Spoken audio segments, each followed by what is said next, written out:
आज की मार्केट का तो उल्टा ही सीन हो गया। उल्टा तो एक्चुअली मैं नहीं कहूंगा, लेकिन सीन बस वही है कि ट्रैप करने की कोशिश की गई है। लोगों को की एक्सपेक्टेशन थी कि मार्केट गिरेगी, लेकिन लार्ज कैप तो बिल्कुल नहीं गिरा। 0.9% तक अप था, लगभग 1% ही मान लो। लेकिन मिड कैप भी लगभग उतना ऊपर था। स्मॉल कैप, माइक्रो कैप दिन के दौरान में गिरे हुए थे, और काफी गिरे हुए थे दिन के दौरान में small cap and micro cap जो इंडेक्स है। लेकिन मार्केट क्लोज होते होते ये ऊपर हो गया।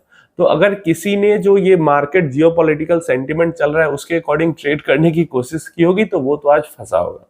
और गलती भी नहीं है ना उसकी, क्योंकि मार्केट ने बिल्कुल उल्टा बिहेव किया है।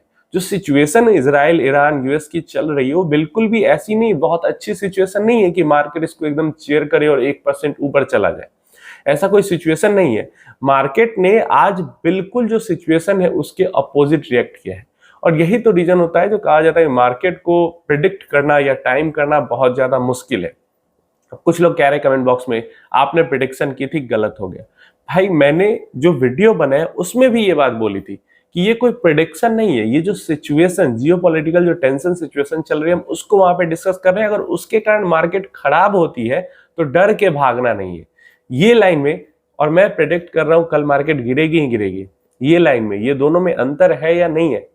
तो यहां पे मैं इन्वेस्टर को मोटिवेट और संभलने के लिए कह रहा हूं कि अगर बड़ा भी गिरावट, बड़ी क्रैश हो जाती है, बड़ी गिरावट हो जाती है, तो डरना भागना नहीं है। और सिचुएशन जो है जहां पे न्यूक्लियर सिस्टम की बात हो रही हो, न्यूक्लियर वॉर की बात हो रही है, वो जहां पे मतलब इस तरीके की जो जो दो बड़ी पावर्स हैं, लाइक अमेरिका की बात करते हैं, इसराइल की बात करते हैं, या ईरान की बात करते हैं, तो ईरान तो अब एकदम डिफेंसलेस टाइप का हो चुका है।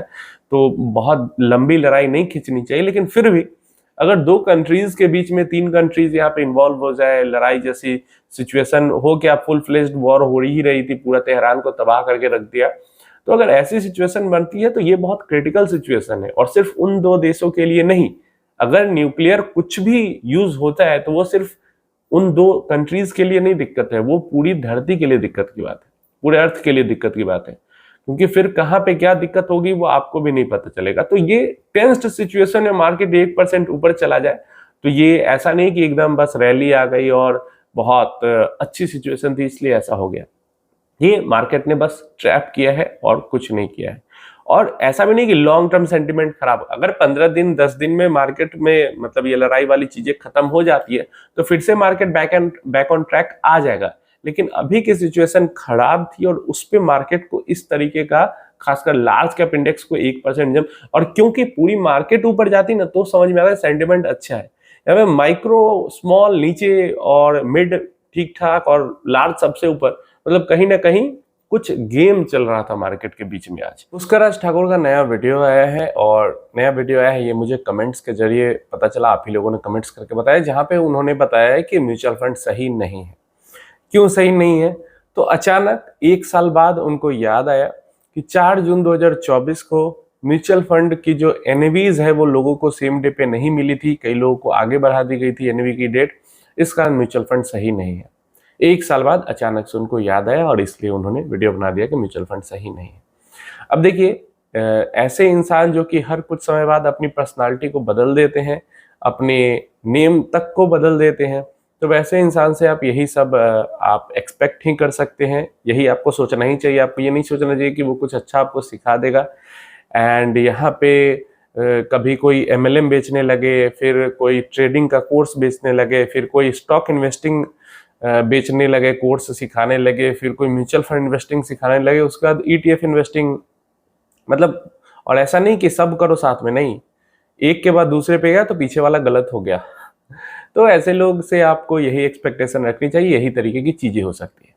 अब देखिए, जहां तक बात रही 4 जून की, ये सिर्फ 4 जून की बात नहीं है, पिछले 1-1.5 साल में ये चीजें बहुत देखने को मिली है। और मुझसे ज्यादा किसी और ने वीडियो नहीं बनाया होगा इस टॉपिक के ऊपर कि जो इन्वेस्टर है, इन्वेस्टर को जो एनएवी है वो सेम डे पे नहीं मिल रही। एक्चुअली में मेरे साथ ऐसा कभी नहीं हुआ। गिरावट के दिन भी मैंने इन्वेस्ट किया अगर कट ऑफ टाइम से पहले, तो मुझे उसी डेट के अकॉर्डिंग एनएवी कैलकुलेट होकर मिली है। लेकिन क्योंकि बहुत सारे सोशल मीडिया पे पोस्ट आते हैं, मेरे कमेंट बॉक्स में कमेंट आते हैं, मैसेजेस आते हैं फेसबुक पे, तो मतलब कहीं ना कहीं कुछ लोगों को तो ऐसा हो रहा है। और पास्ट में ये भी हमें देखने को मिला है कि एक एडवोकेट या सीए थे जिन्होंने सेबी के पास कंप्लेन करके और पूरा 1 महीने का पूरा ये बातचीत केस चला था, उसके बाद उनको 1 दिन पहले के डेट की एनएवी अलॉट हुई थी। तो ये चीज है, ये दिक्कत तो हो रही है और इसका सॉल्यूशन जो कोई बताता है आपको कि ईटीएफ के अंदर इन्वेस्ट कर लो, म्यूचुअल फंड के अंदर इन्वेस्ट करने के बजाय, ये बहुत बढ़िया सॉल्यूशन है। तो मुझे आप बताओ कि मुझे इन्वेस्ट करना है निप्पॉन स्मॉल कैप फंड के अंदर, मुझे बताओ कौन से ईटीएफ के अंदर मैं इन्वेस्ट करूं जो मुझे इसका एक्सपोजर मिल जाएगा। मुझे इन्वेस्ट करना है एडलवाइस के मिड कैप फंड के अंदर, कौन से ईटीएफ के अंदर इन्वेस्ट करूं कि मुझे एक्सपोजर मिल जाएगा, आप बताओ कमेंट के अंदर, मैं भी ईटीएफ के अंदर इन्वेस्ट करने लगता हूं। तो ये ईटीएफ, म्यूचुअल फंड छोड़ के ईटीएफ के अंदर इन्वेस्ट करो क्योंकि सेम डेट एनएवी नहीं मिलती है, तो ये बहुत ही मूर्खतापूर्ण चीज है। हमें ये दिक्कत हो रही है म्यूचुअल फंड के अंदर में और हमें इस चीज को कॉल आउट करने की चीज है, इसके ऊपर आवाज उठाने की जरूरत है। और आवाज इतनी उठाने की जरूरत है, अगर बहुत सारे लोग आवाज उठाएंगे तो डेफिनेटली आवाज पहुंचेगी ऊपर तक और इसके अंदर सुधार होगा।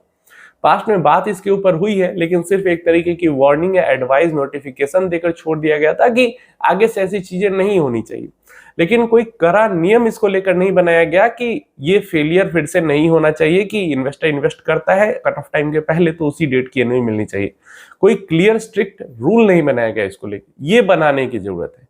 अगर मैं ईटीएफ की ही आपको बात कहूं तो 2 महीने पहले की बात है, 18 से 20% का नुकसान ईटीएफ में हुआ है इन्वेस्टर्स को। क्यों? क्योंकि ईटीएफ एक्चुअल एनएवी जो वैल्यू है उसके ऊपर ट्रेड नहीं करती। ईटीएफ ट्रेड करती है डिमांड और सप्लाई के ऊपर। डिमांड बढ़ गई, सप्लाई उतनी थी नहीं, नेस्डैक का ईटीएफ 18-20% के ऊपर चला गया, वो बबल बन गया वहां पे, और जब बबल फूटा तो 18-20% का सीधा सीधा नुकसान हो गया इन्वेस्टर को। तो कोई भी जो एसेट क्लास है वो 100% सेफ या 100% उसमें सब कुछ सही नहीं है। कौन सा आपके लिए बेहतर है इस पर डिपेंड। कुछ लोगों के लिए किसी को सिर्फ इंडेक्स इन्वेस्टिंग ही करनी है तो अपना देख समझ के वो ईटीएफ में भी करेगा तो कोई दिक्कत नहीं है, लेकिन एक्टिव फंड का एक्सपोजर चाहिए। और आपको नहीं चाहिए कि बबल ईटीएफ का जैसे बबल क्रिएट हो जाता है कभी कभी तो उसमें आप फंस जाए। आपको एक्चुअल नेट एसेट वैल्यू पे ही आपको यूनिट चाहिए। तो म्यूचुअल फंड्स ठीक है, और एक्टिव फंड्स तो आपको म्यूचुअल फंड्स में ही मिलेंगे, एक्टिव कोई ईटीएफ नहीं होता है। फ्रैक्शनल बाइंग 1000 रुपए का खरीदना है तो आप 1000 का पूरा ईटीएफ में नहीं खरीद सकते। ईटीएफ की जो प्राइस है वही खरीदी जाएगी। म्यूचुअल फंड में जितने रुपए चाहो उतने खरीद सकते हो। सबके अपने फायदे अपने नुकसान है, लेकिन क्योंकि म्यूचुअल फंड के अंदर सेम डे एनवी नहीं मिल पाई इसलिए ईटीएफ के अंदर चले जाओ। तो ईटीएफ के अंदर जो बबल क्रिएट होकर नुकसान आया हुआ है उसके कारण ईटीएफ छोड़ के म्यूचुअल फंड में आ जाओ, मेरा ये कहने का मतलब है। तो मतलब ये सब सिर्फ इधर उधर की बातें हैं और सिर्फ इधर उधर की चीजें सुनकर वीडियो बनाने से यही चीज होता है। एक्चुअल जब नॉलेज नहीं होती है तो यही इधर उधर की बातें होती है। लास्ट में कहूंगा कि यही सब नॉइजेस होती हैं और इन्हीं से बचना होता है, और इनसे अगर आप बच जाओगे तो आप अच्छा खासा पैसा क्रिएट कर लोगे। म्यूचुअल फंड सही था, है और आगे भी सही रहेगा। जो थोड़ी बहुत दिक्कतें होती हैं वो हर एसेट क्लास में है। अब ज्वेलरी आप खरीदने जाते हो, कई ज्वेलरी वाले हैं जो कि स्कैम कर देते हैं, नकली सोना भी दे देते हैं, कुछ और दे देते हैं। तो क्या सोना खराब हो गया या वो ज्वेलरी वाला खराब है? आप घर खरीदने जाती हो या जमीन प्लॉट खरीदते हो, वहां पे आपको कोई स्कैम कर देता है, बेवकूफ बना देता है, तो इसमें किसकी जमीन थोड़ी ना खराब है एज ए एसेट क्लास। तो वही चीज हो जाती है, कोई भी एसेट क्लास खराब नहीं है, लेकिन जो गलती या गड़बड़ी या लूपहोल होता है वो हर एसेट क्लास में निकल जाता है, चाहे कोई भी कितना सेफ से सेफ हो। भाई एफडी में फ्रॉड हो रहा है, बैंक में फ्रॉड हो रहा है, bank manager, relationship manager fraud कर दे रहे हैं। तो मतलब कोई भी चीज बस अपने से खुद से सतर्क रहना जरूरी है। खुद से सतर्क रहोगे तो बचे रहोगे, अच्छा पैसा बन जाएगा। और जहां तक सेम डेट एनएवी की बात है तो ये मांग करने की चीज है कि हमें इस पे सख्त कानून चाहिए, ये मांग करने की चीज है। इससे भागने की इधर उधर जरूरत नहीं है, क्योंकि डायरेक्ट स्टॉक में भी स्कैम हो सकता है, आप पंप एंड डंप में फंस सकते हो। ईटीएफ में भी डिमांड सप्लाई के कारण पंप एंड डंप हो जाता है। क्लियर है? तो सब कुछ में ये सब चीजें होती हैं, तो इन सब को लेकर सख्त कानून की जरूरत है, स्ट्रिक्ट रेगुलेशन की जरूरत है। इधर उधर भागना इसका सॉल्यूशन नहीं है। अपने पॉइंट को प्रूव करने के लिए कुछ भी बक देना आके वो सही चीज नहीं होती।